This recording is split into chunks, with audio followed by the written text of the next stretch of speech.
The Bucks, what, 2-8, 2-9 start to the season, certainly feels like it's a ways in the rearview mirror already. Now, this team has been absolutely hooping as of late. Giannis is playing incredible basketball. Damian Lillard is unlocking a part to his game that I'm not sure he's ever quite had at this high of a level, and the Bucks are absolutely rolling in Milwaukee, looking like a serious threat at not only just a top 5 seed in the East, which they've already now secured, but maybe a top 4, top 3 seed in the East, team that could have home court advantage in the first round, maybe even the second round, and be a serious competitor to some of the best teams in basketball. They look really, really good, and it's interesting how quickly this turnaround has happened after a really rough start to the year. I mean, again, this is how the NBA is. Things start poorly or they start great, and they can always go the opposite direction. And right now, the Milwaukee Bucks are the perfect example of a team that is absolutely going in the complete right direction. This squad has been playing really well as of late. Now, I know they beat the Wizards as I record this video, but I can't take away from how impressive the Bucks have looked as of late. Before we hop into it, if you haven't already, make sure you hit that subscribe button. Help me push towards the 1,000 subscriber mark on the channel. Trying to get the channel monetized. Really appreciate it if you'll do subscribe. Without further ado, let's hop right into it. So this win against the Wizards tonight. Look, the Wizards aren't a good team, right? They've lost 13 or 14 games in a row. They're playing pretty terrible for the most part.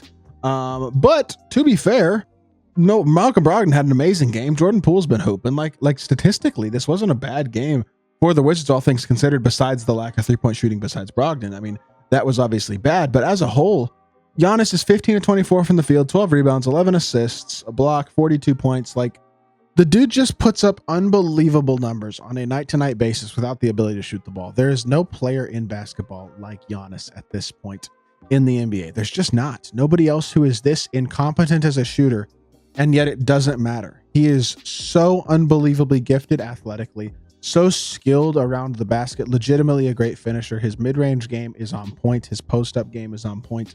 He just can't shoot the three ball. But he's never been able to, and at this point, he's never going to be able to. Let's be totally honest. Giannis is never going to be a plus shooter. It's just not going to happen. It just doesn't matter that much, though. He's so dominant, and he is admittedly surrounded by spacing for the most part to where it doesn't really matter that much. And that's the value that I think this team has discovered. I mean, and I honestly look, the thing that I like the most about Damian Lillard recently, he got 10 assists again tonight.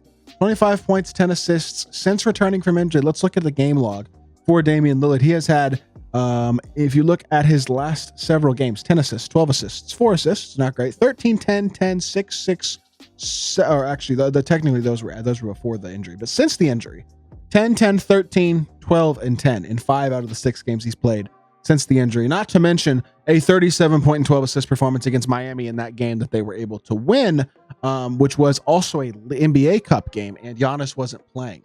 Dame is playing really solid basketball as of late, starting to shoot the three ball really well. These last couple of games have been phenomenal from the three-point line. I mean, at the end of the day, y'all, Damian Lillard is still one of the most talented scorers in the sport, and his playmaking being at this level right now is something that's really going to help out this Bucks team.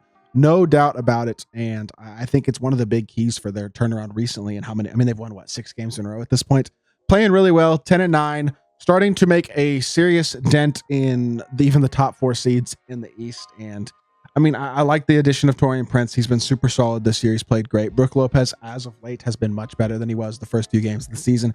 Has been playing really well as of late himself. And yes, he's getting older, but he's still an impactful rim protector and a great floor spacing big who I think is playing really well as of late, shooting the ball pretty well. Andre Jackson Jr. Look, Andre Jackson, if he could shoot the three ball with consistency, would be a really good player. He was shooting around 40% from three when last time I checked earlier in the year, but to be fair, it's still over 38%, although admittedly only 1.5 attempts a game, and that does not include his 0 for 3, 1 for 7 performance tonight.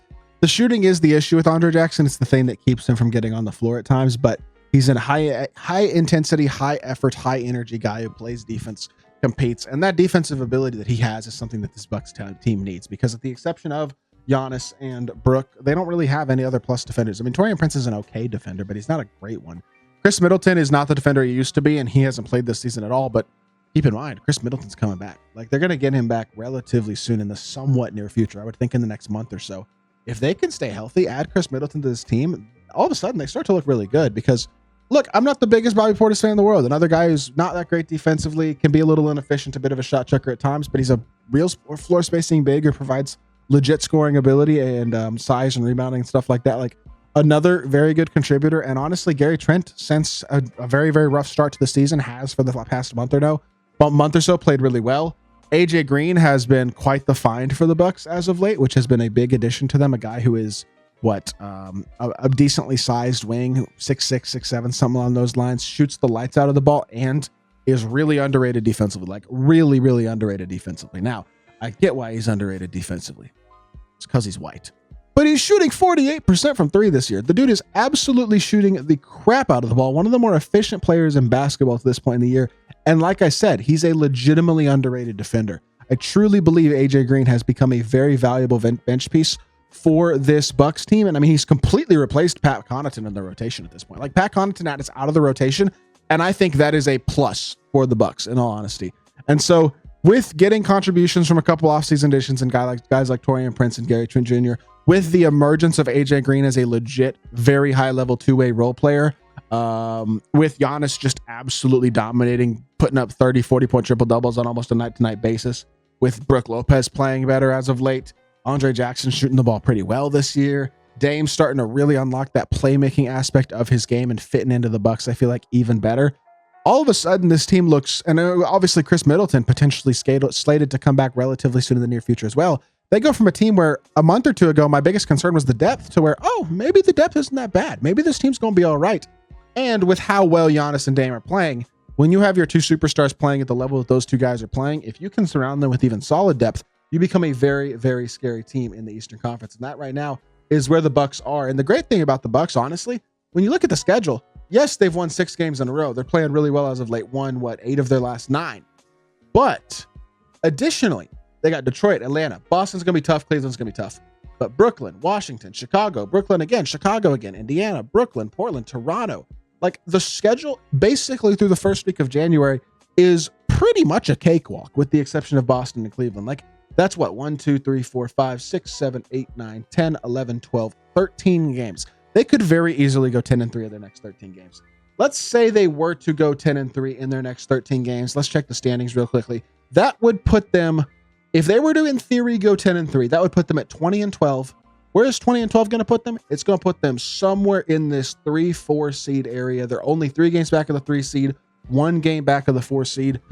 For a team that started the season 2-8, things could not be going better in Milwaukee recently. They are really starting to figure things out. And I think this team is becoming more what you expect out of the Bucks. A squad that's supposed to be scary in the East. A squad that's supposed to be competing for a chance to be one of the best teams in the East and even a serious potential title contender.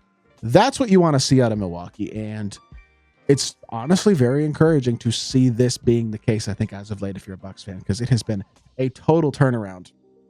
And honestly, pretty impressive. So shout out to Milwaukee. They've been playing really well as of late. Giannis has been incredible, deserves to be a leading MVP candidate. And I mean, I feel like with Jokic's emergence the last couple of years, Giannis at times goes a little under the wayside. Like, people don't talk about him quite as much as they used to because of how great Jokic is. But Giannis is an incredible player, and he is such a unique player as well. It's amazing to watch him play. Amazing to watch him be as impactful as he is as a rebounder, passer, obviously scorer, and obviously defender as well. Incredible player playing amazing basketball. The Bucks are better for it.